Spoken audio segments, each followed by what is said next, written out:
เขาจะมากวยวิดีโอให้เบิ่งต้นไม้ต้นน้อยต้นหมากไฟ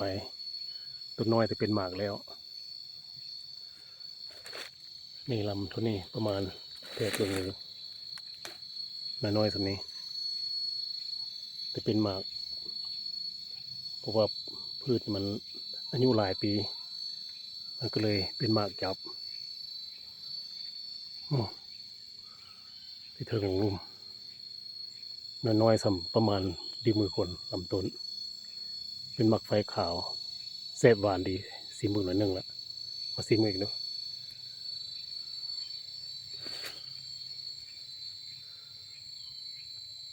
จะลองมาซีมือ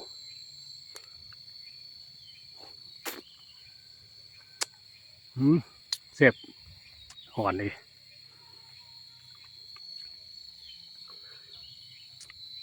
เอาจะบอกที่อยู่ไว้เด้อว่าหมากไฟนี่มันอยู่ใส่บอกที่อยู่ให้มีหลายเนาะมีหลายต้นโมเมนต์ตัวนี้อีกโอ้ตัวนี้ก็เป็นแล้วนี่ตัวนี้ก็ตัวนำสำนี้เนาะนำสำนี้แท่เบื้องมือก่อนหรือว่าเราขึ้นไปนำต้นขึ้นไปเอานำต้นขึ้นมาเป็นละตัวนี้เป็นสีตัวสีแดงตัวเซฟหรือบอกมันเป็นน้อยนี่เนาะจะบุปิดกินซะถ้ามันเป็นหลายก็ปิดซิมเบิ้งนอกจากนั้นก็ยังมีทางนี้เนาะอันนี้ก็ต้นจากน้อยนี่เนาะจากน้อยประมาณนี้จะแทกถึงดิ้วมืออย่างน้อยอยู่อันนี้หมากไฟเนาะแล้วนอกจากนั้นก็มีไม้อันอื่น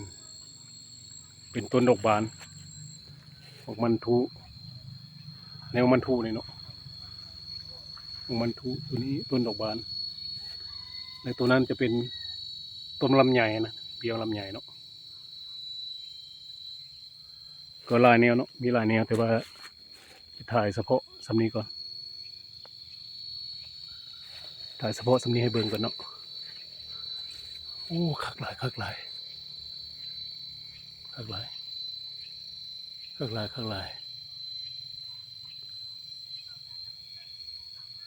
หมากไฟน้อย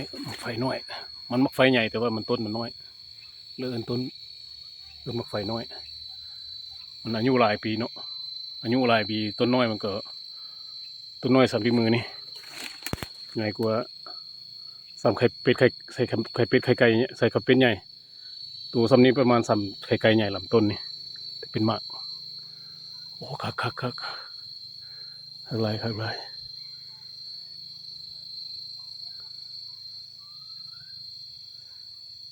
เอาที่บอกที่อยู่ไว้เด้อถ้าผู้ใดสนใจติดต่อซื้อน้ำเพิ่นเลยก็ได้เด้อบอกที่อยู่ให้